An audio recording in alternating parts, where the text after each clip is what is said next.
Mind is part of the consciousness. Now, as your consciousness evolves, you can be a witness to the mind. You were talking about the Netflix movies. If we are watching movies related to violence, fear, then we are feeding our brain with the similar kind of thing. Serve, love, give. Meditate, realize, do good, be good. Now, this is 8.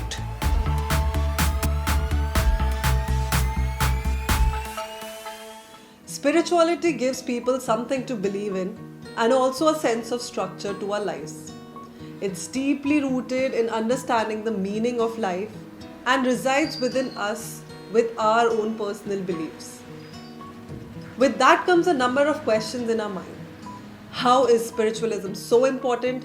Why so many psychiatrists believe that spiritualism should be a part of mental health recovery process? Definitely, human beings are not just complex machines, but we are also conscious beings who face questions about life and death. Answers to all these questions are hidden inside us. To enlighten us about the connection between mental health and spiritualism, we have a special guest today with us, Sannyasi Bhuvan Pradeep ji. So thank you so much and welcome to our talk show, Sannyasi Bhuvan Pradeep ji. Would you like to give us your introduction to the audience? Namo Narayan. I'm from Bihar School of Yoga. My name is Sannyasi Bhuvan Pradeep.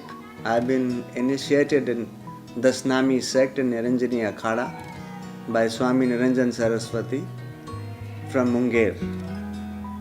And that is my introduction.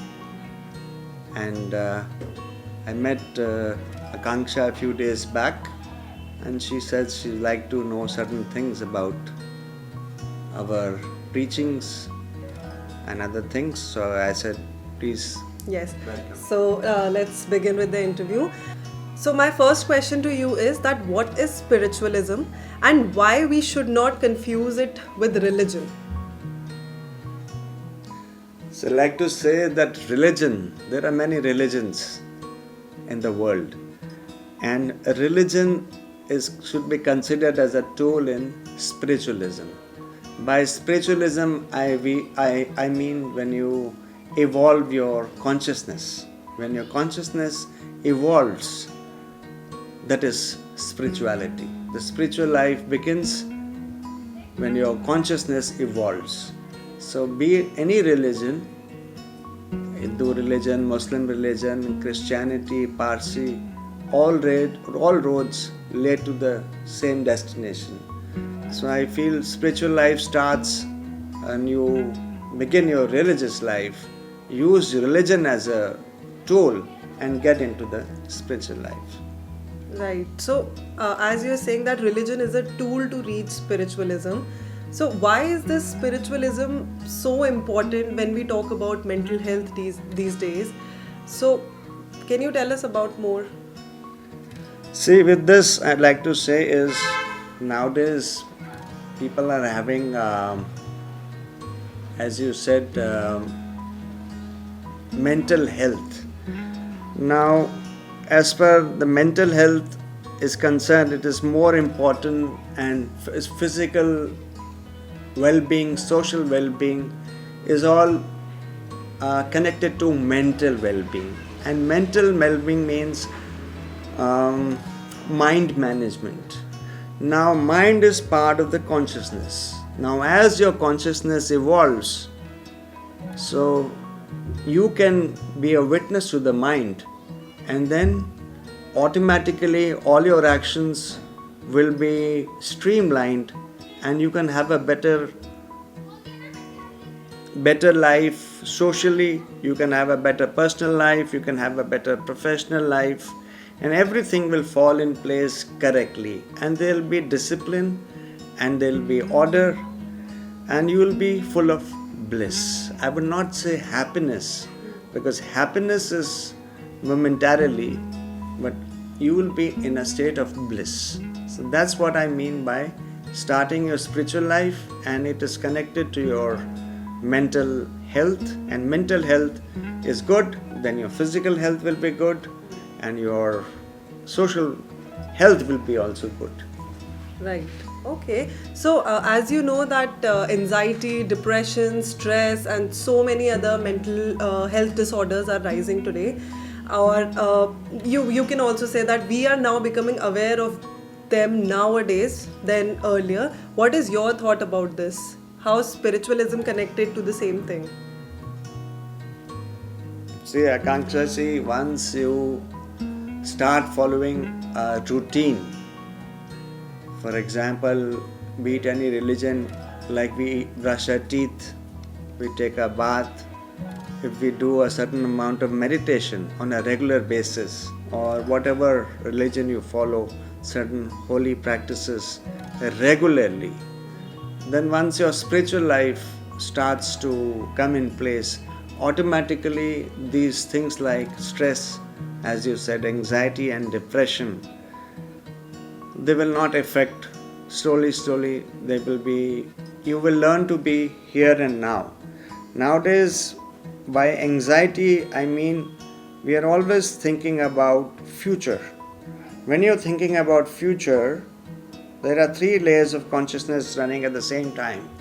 Once you can see you are here just now with me, talking to me, but you can also visualize what is going to happen after this talk show. There is no need for you to close your eyes, because the senses and the mind is so strong.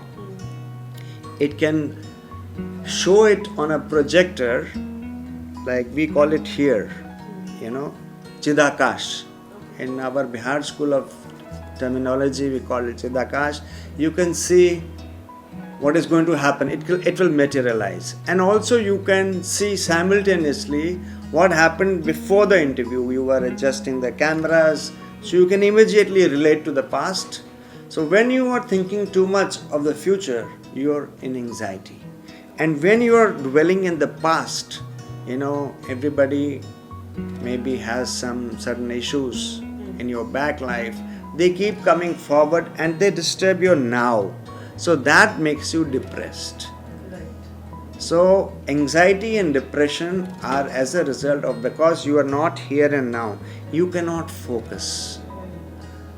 So once you start your spiritual journey, you will be more focused.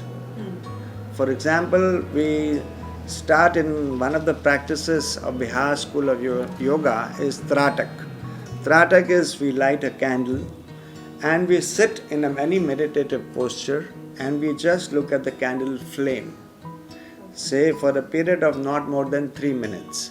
I believe any kind of a meditation for any beginner should not be more than 20 minutes. It's very difficult initially to control the mind and sit in any meditative pose more than 20 minutes. You can start with 5 minutes and it will take you some months before you can, even years before you can go to 20 minutes. Right. So you were saying that to be in the present moment rather than in the past or in the future, we must imbibe maybe meditation in our daily practices, or are there any other ways that you want to tell us that how to be in the present, in the moment? See, once you start your spiritual practices, for example, any religious activity, be it mantra jap or be it puja archana, there are various ways of reaching the high level of consciousness, either through meditation or through devotion or through karma theory. As Gita, Lord Krishna has said that there are various ways of reaching the higher level of consciousness. Either it is Sankhya Yoga through knowledge, or through karma, or through bhakti, or through meditative practices, or religious practices. So any religion you follow, if you do those practices, automatically your daily life will be in a routine and you can be here and now. So isn't the same thing that the discipline that is being taught in our childhood, that you have to get up in the morning, go to school, come back, do your homework, play and then sleep, that discipline, isn't that discipline a kind of same spiritual journey, or it has to be in a different fashion? I mean, I'm just confused with the spiritualism and the discipline term here. I would like to now go slightly deeper. um, the psyche of a man, there are two parts. One is intellect and one is intelligence. Now, when a child is born, or a male or a female, the intellect is growing till the age of 7 years. After that, it stops. It doesn't grow. You might become very intelligent. You can read certain books, you can pass certain degrees, you can qualify certain exams, you can have immense knowledge, you can have retention power, but the intellect doesn't grow. So what we say is sanskars, which normally in a female child is, she's the first man in a child, which is a female, happens to be the father, and the mother happens to be in a male child. So whatever values which are inculcated into the child's life, they affect your future. Till the age of 7. Till the age of 7. After that, if the parent wants to try to imbibe certain values, it will not be possible. So 0 to 7 years are the most important part of developing a psyche and a personality of a human being. And people normally go to psychiatrists. They always ask about your past and how were you exposed in your childhood, what games you played, how was your relationship with your siblings, with your friends, with your uncle, aunties. And normally we follow the religion what our parents follow, and what values were imbibed in you by the parents, they affect us all. And that is a part of in India. I think most of the houses do this on a regular basis. You can visit any house.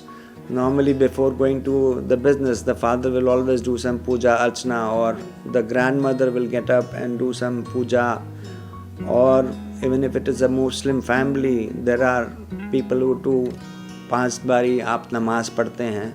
Okay, so again the same thing, as you're saying that intellect and the discipline that is imbibed in a child before the age of 7 develops as a personality tomorrow. So be it the values of the religion that a parent is giving to a child, and be it the discipline of moving ahead in life, it's the similar kind of a mix of two things that will develop a child's personality in the future.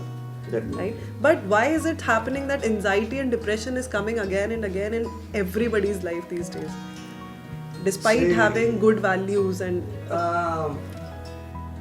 it is because there are 4 factors which affect the human mind.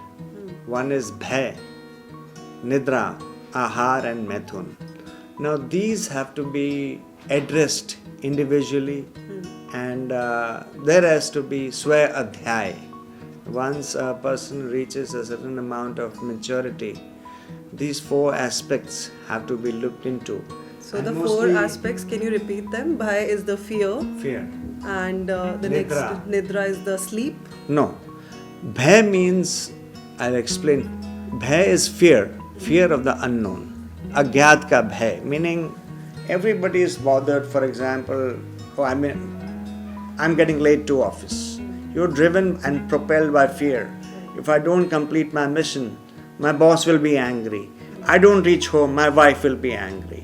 I don't give a present to my daughter, she'll be angry. So instead of being driven by love, you're driven by fear. Agyat ka bhay, losing your beloved ones. If you are in a comfortable circumstances, you pray to God, let God be. This should remain like this. This situation should not change. But as per the philosophy of our Hindu religion, everything which has a beginning will have an end. And there is a saying, this too shall pass. So nothing is constant. Everything is changing. What is now will not be in the future. So the key to this is adjust. Now coming back to fear, then that is called bhay. Nidra is unawareness. Nidra is not sleep. Being not aware. Not aware that what you see is all perishable. So we have to get in touch with what is imperishable. Now, there is perishable, which we see, which materializes, and one which is not manifested. That is unmanifest. I talk about unmanifest as Lord Krishna talks to Arjuna about one things which are manifested and one things which are not manifested, and one which is without attributes. I talk about sex. Now that has to be understood that as per the Hindu religion, sex is for procreation. It is kind of a yag that is a fusion of Shiva and Shakti to procreate, for procreation. And sex is one which normally all the spiritual masters don't like to address because it happens to be a very controversial topic. But basically when the man and a woman, they get married, they have to understand that they're at the same platform, and why they're getting married, it should not be an alliance of convenience. Definitely there should be some understanding, love, emotions. You should understand your partner, and then once you're ready to be a parent, it's not easy to be a parent. So that is about Methun. And the fourth one was, now I remember, Ahar. Normally, Ahar is what we talk about is food. But I'm not talking about the food that, of course, Ahar also means food. But the Ahar is the kind of company you get, the constant stimulation your mind gets. For example, if I'm going to a nightclub regularly, then that kind of things will be my Ahar, or if I'm watching constantly certain violent movies you can see on Netflix. So that becomes a Ahar for the mind. So the Ahar which we take, food, of course, as it is said in our Hindu religion, Jaisa Ann, Vaisa Man. As our Bihar School of Yoga teaches two things. One is Vivek, one is Vairagya. Now if you take Rajasic food, it'll draw you away from both the things. You'll be more attached to things, places, people. And Bihar School of Yoga, we say, in evolution of a man, attachment, there is no need for both I and also the attachment part. You have to get detached, and to practice detachment, we'll have a talk one of these days. And talk about I, that is the ego. Right. We'll have a separate session. Yes, definitely. So you were also saying one thing regarding Ahar, that there is a Ahar for our mental health also. As you were talking about the Netflix movies, if we are watching movies related to violence, fear, then we are feeding our brain with the similar kind of thing. But if we are watching something like a feel-good movie or listening to a really nice song which is calming us down, then this is also Ahar. And I think for a person who is dealing with certain kind of mental health condition, should try to go in the direction of eating, maybe you can say sattvic ahar for the brain. Yes. Is it like that? It's like that. And not only that, in Bihar School of Yoga, there are various kind of mantras. Now mantras are, we'll again talk about this.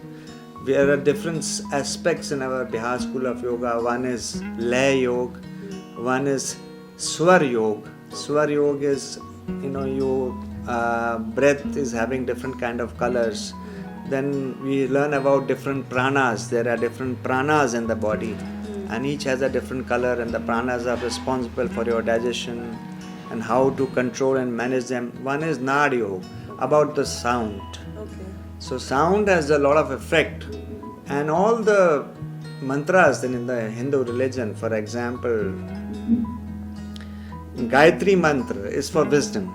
For example, I'll recite Om Bhurbhava Swaha Tasviturenyam Bhargo Devasya Dhimahi Dhiyo Yo Na Prachodayat Hari Om Tat Sat. That is mantra is for wisdom. And if you speak about mental, physical health, we have the Mahamrityunjaya mantra. It is said that Mahamrityunjay mantra, death will not touch you. That is for vitality, well-being, and your physical health. And in the spinal cord, we have psychic centers. Starting from base of the coccyx region, we have the Mooladhara chakra, then Swadhisthana chakra. I can teach you. I cannot teach you. We can talk about it in later sessions. We have Mooladhara chakra, Swadhisthana, Manipur, Anahat chakra, Vishuddhi, and the Agya chakra. Agya chakra is at the center. You draw a line from here, and here is the Agya chakra. So we have this, and it is governed by energy. Now, if this energy is the chakras are not balanced in the energies, then your behavioral pattern changes. We'll talk it in a later session. It's a never-ending talk, and there are a lot of things to be spoken about. By samadhi, I mean that you become part with the higher consciousness. So, Sannyasi ji, can you give us a little more suggestions to people who are dealing with mental health disorders these days, or maybe you want to incorporate an activity with our viewers right now that like you said, recited Gayatri mantra and something like that you want people to know about it to maintain their spiritual health, which is connected to the mental health. See, one thing I will always recommend, that every person, be it any gender, young or old, should take some outdoor sporting activity. For youngsters, I would recommend football is very good. Cricket is one. They are very cheap. Football, so we are not a rich country. So you just need a ball and some field, though it's very difficult to find. And for cricket, you can make a ball by yourself by tying, newspapers and the rubber bands, and you can make a ball. And normally in villages, we have a bat which we wash clothes. So, and we can make wickets with the bricks, right. And you can start bowling. Right. And you can become, for example, I'm just reminded of a Pakistani cricketer who came up, a bowler, Abdul Qadir. He used to play for Pakistan, and he used to play in one of those, in the lanes, in the houses, in the gullies, and with this kind of a ball. And he became one of the greatest spinners. And Imran Khan had an eye for him. He used to go from village to village, and he saw this bowler who was bowling with such good leg breaks that he picked him up and he started playing for Pakistan. Right. So once is you develop a sporting activity. I don't never recommend for old people. They go to the parks and they can join one of these laughing clubs, or one of those aerobic exercise for elder people. You can go for long walks, and on the way talk to various plants, because they also have Atma, and you stop and you talk to different plants on the way. And I would always recommend keep a pet. Is something good. I will recommend that sporting activity, and besides your spiritual practices, I would recommend meditation, simple meditation, which we'll talk about, which any religion can follow, Right. and in a later session. Okay. So a viewer has also asked us a question, and they asked that how can one incorporate spirituality in their life on a daily basis? Like, one you were saying meditation, one you were saying reciting mantras, and is it like that you just said that we should go out for sporting activities also a kind of spiritualism? Definitely. Spiritualism, it doesn't mean that you are confined, sitting in a closed room in front of a god and doing your meditation. No. Being spiritual is being here and now. Right. If you see the Buddhist monks, they are always, making a gong like gong. Yes. It is to make you here and now. So when you are here and now, spiritualism is, you can practice it 24 hours. Even while sleeping, we have yogic practices like Yoga Nidra, which we'll talk about in your later sessions. People have sleep apnea. They have sleep disorders. So now they are. I've seen many people taking to alcohol and taking to certain pills to sleep. But if you do yoga nidra, you'll fall asleep in 7 minutes. Oh, okay.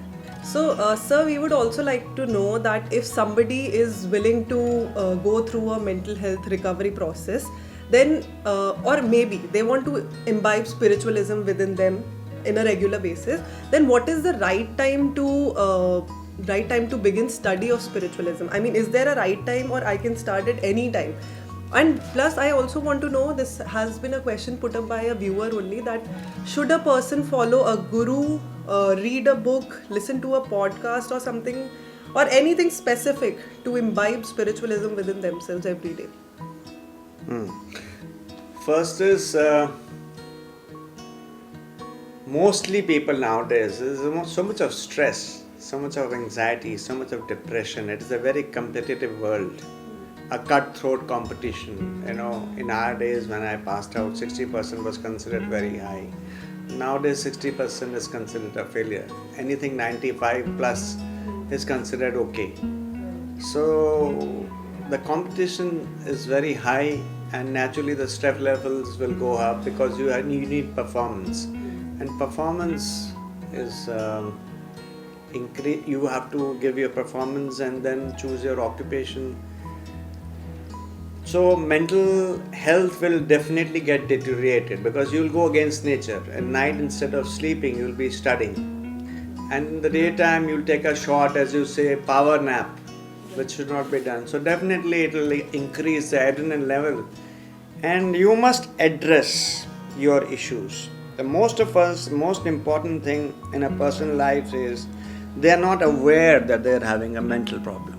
Attention deficiency disorder, meaning the parents have not looked after the child in the formative years. They were very busy in their own lives, and the child was being kept by the housekeeper or some maid.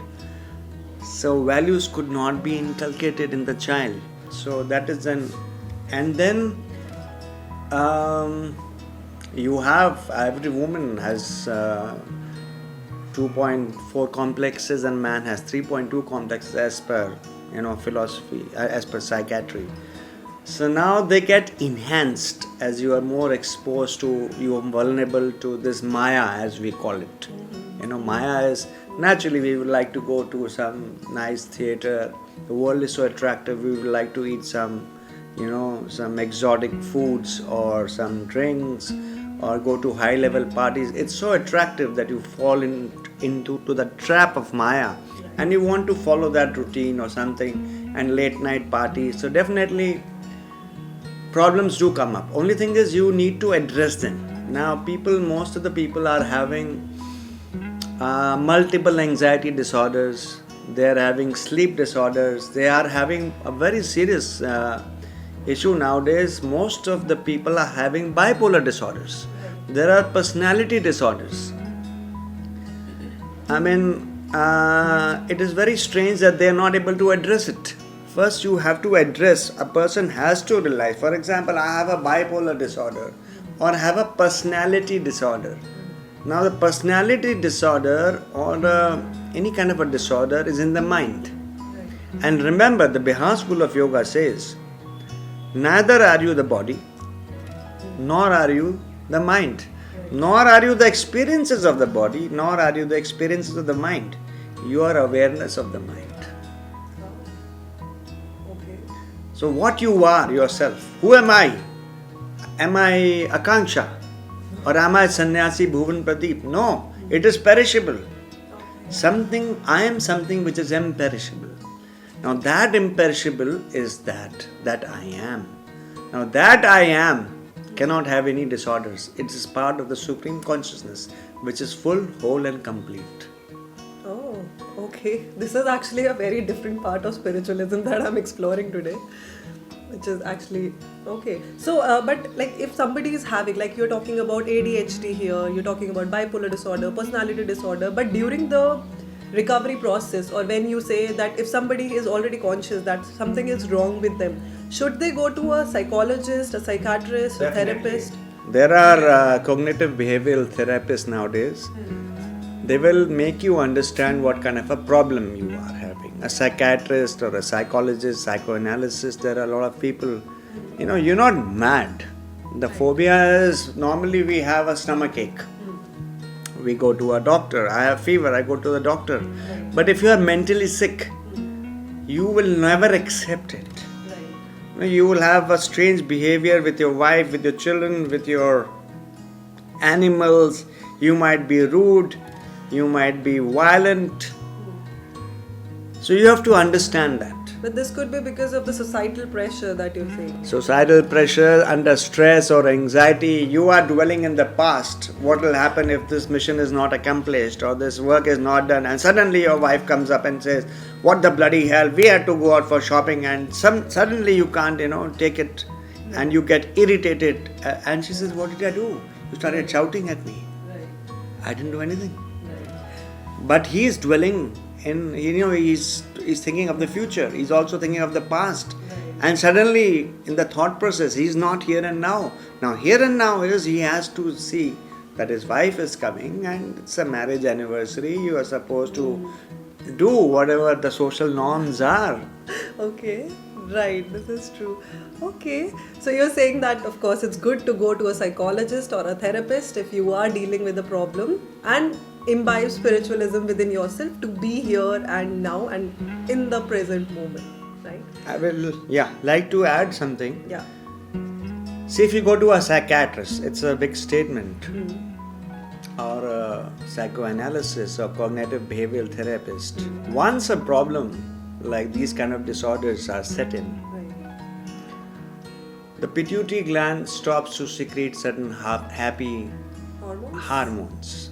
They're happy. I don't want to name. There are many kinds of secretin, serotonin, and other stuff. You'll have to take medicines for that. The therapist will teach you how to deal with them, but they will not be eradicated unless you practice yogic practices. Only yogic practices can remove these disorders. So the step by step is, first, you should realize that you have a mental issue. Right. Then you choose a doctor or a therapist or whatever. You go and you say, these are my symptoms. Don't try to be your own doctor. Don't go by the net. Right. Go to a doctor. First is be true to yourself. Go and tell the doctor what you have to be truthful. Right. People they are driven by guilt, shame, or something, sin in their eyes. They've committed a sin or something, and they cannot sleep, or something in the past and it's coming in the past. They can't sleep, they have some problem. Go to a psychiatrist and of course vomit in everything. Right. So they will deal with it, they will give you medicines, and then once you go to a cognitive behavioral therapist, they will tell you how to deal with it. And it should not hinder your day-to-day working. Within your family, so we have two lives, one within the house and one outside the house. Outside the house is once you go into office, you have any profession, are you a politician, or be it you're a policeman or doctor or whatever, you are into a profession, very good profession. And so you must address this, but the only solution is that you have to take medicines for that and then follow certain yogic practices. Like? For example, we have the Ashtanga Yoga. Ashtanga Yoga is Yam, Niyam, Asanas, Pratyahara, Dharana, Dhyan and Samadhi. So when you practice these, Ashtanga Yoga, or you can say this Ashtanga Yoga, you can also say is start serving others. Love. Now love is unconditional. Serve, love, give. Giving is very important. What is the difference between serving and giving here? Okay, first let me complete Ashtanga Yoga. Serve, love, give. Meditate, realize, Do good, be good. Now this is 8. Yam, Niyam, Asan, Pratahara, Dharna, Dhyan, Samadhi. Serve, you start with serve. Right. Love, Right. give. Serve, love, give, purify, meditate, be good and do good. 8. Okay. 8. Yes. Yeah. Now you want to know the difference between being service and being giving. Right. Serving is, you must always do karma yoga in Bihar School of Yoga, meaning you must give out of 24 hours, say let's hour, half an hour to the colony where you go and clean the colony, not just your house. Is the whole world is your house. So in Bihar School of Yoga, where I live in the ashram, every day we do karma yoga. So that is service. So we all stand up in a line, and the first time I was in the ashram, and I'm a karma sannyasi, but before that there is steps of sannyasi. We have the mantra diksha where we wear white clothes. Then it's Jigyasu sannyas, then it's karma sannyas where you wear geru, and then purna sannyas. And purna sannyas, they shave their heads off and they allocate duties. So I was standing in the queue. It is a 99, and I see a young sannyasin, maybe 20 years of age. She looked at me. Namo Narayan, toilet cleaning for you. Oh, okay. Namo Narayan. There is no question of no. Okay. Some people were getting nicer jobs to clean the garden. Some were telling to clean the utensils. Some were told to cut vegetables. I was just praying, I should get cutting vegetables. That's very nice. Right. But my fears came true. Oh, She says, clean the toilets. And there were 20 toilets to be cleaned. okay, okay. So I went. They gave me a brush. They gave me a solution to clean and swap and everything. Okay. So the 20 toilets you have to clean and they'll be inspected. Oh, okay. Now I had to do it. Right. I did it. And you served it. And I did my karma yoga. And at the end of it, I feel so nice. Next day, Yeah. in the ashram, I have spent many days in the ashram. Again the karma theory, the duty allocation. This time the same girl, she looked at me, smiled, she says, Namo Narayan. I said, Namo Narayan. Again toilet cleaning. Okay. But when I was going, another sannyasi came. He was a tall man, broad-shouldered. He looked at me. He took away the brush from me and he gave me a toothbrush. Oh. I said, with this? Yeah. He says, bigger the ego, smaller the brush. Oh, okay. Okay. He had realized, so the smaller the brush. Okay. And I did it. It was painful. It was really painful. To clean our Indian latrine with a toothbrush, Right. I did it. And I felt the difference. Because there's no such thing, after this, Nothing was left. No ego was left. nothing was left. So, Karma Yoga, this is serving. And what is giving? Giving. Volunteering somewhere? Giving is not that I give my old clothes to somebody poor. Right. It is good riddance to bad rubbish. No. You must constantly give your knowledge.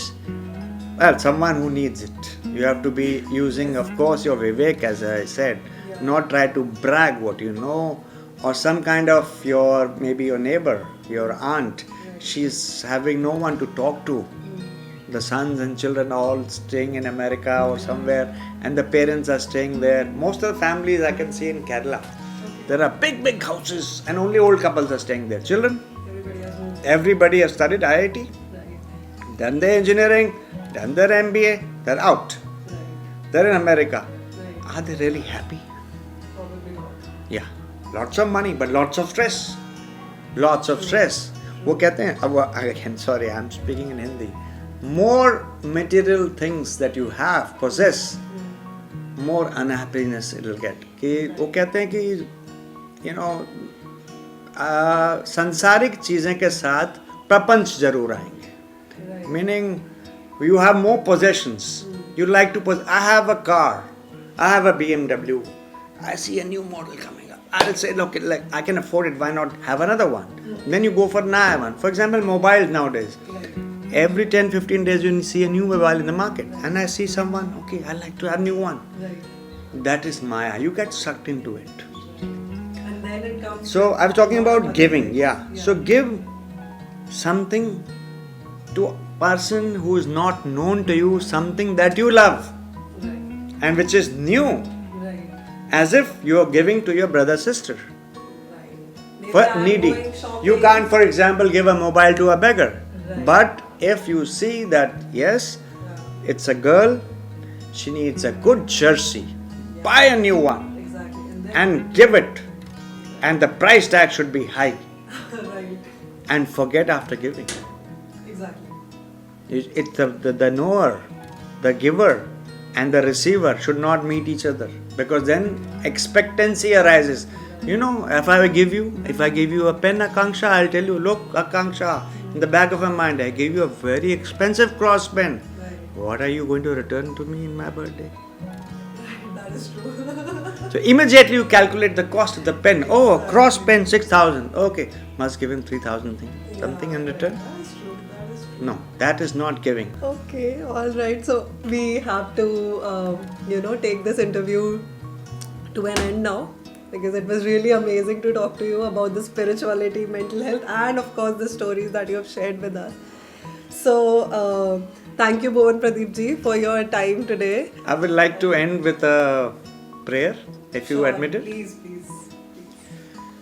Om Sahana Vavatu Sahano Bhunaktu Sahaviryam Karvavahe Tejasvinavadhitamastu Ma Vidveshavhe. Om Shanti Shanti Shanti Hari Om. What are your views about what we have discussed today? Do you believe that spiritualism should be a part of mental health recovery process, or you are opposing the views? We would like to know your views in the comment section below, so make sure that you do that. And do not forget to subscribe to our Calm Sage YouTube channel. See you soon.